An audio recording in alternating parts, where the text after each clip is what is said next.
இன்னைக்கு எல்லாரும் கேக்குறாங்க அண்ணாமலை ஏன் பிஜேபியை விட்டாருன்னு. ஆனா எனக்கு வேற ஒரு கேள்வி இருக்கு. அவர் ஏன் இவ்வளவு நாளா பிஜேபியில இருந்தாரு? ஏன்னா டிஎம்கே ஃபைல், செந்தில் பாலாஜி, டாஸ்மாக் இவ்வளவு விஷயங்கள் பேசின ஆளுக்கு தமிழ்நாட்டுல ஒரு பெரிய இடம் கிடைக்கவே இல்லை. இது காரணம் திமுகவோ அதிமுகவோ இல்ல பிஜேபி தான். ஏன்னா அவர் எவ்வளவுதான் வாய்க்கிலேயே பேசினாலும் சவுக்குல அடிச்சாலும் மக்கள் அவர் அண்ணாமலையை பார்க்கல. காவி பூசின பிஜேபியை தான் பார்த்தாங்க. அவர் பேசுறதுக்கு முன்னாடியே முடிவுக்கு வந்துருவாங்க இவன் பிஜேபி காரன் தானே. ஆனா அதே நேரத்துல ஒரு விஷயம் நிறைய இடத்துல கேட்க முடிஞ்சது, எனக்கு பிஜேபி பிடிக்காது ஆனா அண்ணாமலை பிடிக்கும்னு. அதுதான் இன்ட்ரெஸ்டிங். ஏன்னா சாதாரண ஒரு கட்சி பிடிக்கலன்னா அந்த கட்சியில இருக்கிற ஆளையும் பிடிக்காது.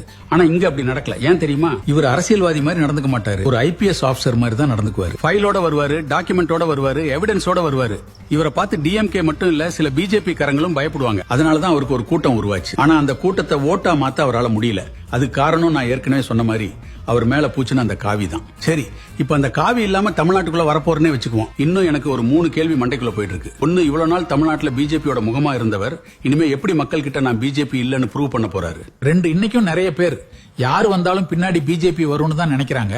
இப்போ எதிர்காலத்துல பிஜேபி கூட கூட்டணி இல்லன்னு அண்ணாமலையால சொல்ல முடியுமா? 3, 59 வருஷம் அரசியல் கேமை உடைச்சு விஜய் ஏற்கனவே சிஎம் சேர்ல உட்கார்ந்துட்டாரு. அப்படி இருக்க ஒரு நாள் விஜய்க்கு எதிராக நின்று அண்ணாமலையால சிஎம் ஆக முடியுமா? ஏன்னா இந்த 3 கேள்விக்கான ஆன்சர்ல தான் அண்ணாமலையோட அடுத்த 10 வருஷம் அரசியல் இருக்கு. உங்களுக்கு பதில் தெரிஞ்ச கமெண்ட் பண்ணுங்க.